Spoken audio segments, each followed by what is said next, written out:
জান্নাতে যাওয়ার এক বড় মাধ্যম তাসবিহ পাঠ করা, সুবহানাল্লাহ, আলহামদুলিল্লাহ, লা ইলাহা ইল্লাল্লাহ, আল্লাহু আকবার বলে তাসবিহ পাঠ করা। তাসবিহ পাঠ করা আল্লাহর নিকট সবচেয়ে প্রিয় ইবাদত। বিশিষ্ট সাহাবী আবু হুরায়রা রাদিয়াল্লাহু তাআলা আনহু থেকে বর্ণিত, তিনি বলেন, রাসূলুল্লাহ সাল্লাল্লাহু আলাইহি ওয়াসাল্লাম বলেছেন, আমার নিকট সমস্ত পৃথিবী অপেক্ষাও প্রিয়তর হচ্ছে সুবহানাল্লাহ, আলহামদুলিল্লাহ, লা ইলাহা ইল্লাল্লাহ, আল্লাহু আকবার। হাদিস দ্বারা বোঝা গেল উপরোক্ত বাক্যগুলি আল্লাহর নিকট সমগ্র পৃথিবী অপেক্ষা উত্তম।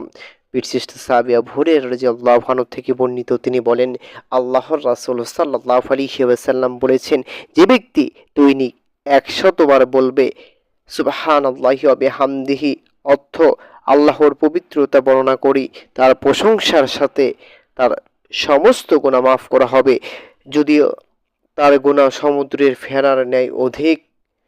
এই হাদিস দ্বারা বোঝা গেল, মানুষের গুনাহ যত বেশি হোক না কেন, এই তাসবিহ দিনে 100 বার পাঠ করলে সমস্ত গুনাহ ক্ষমা করা হবে।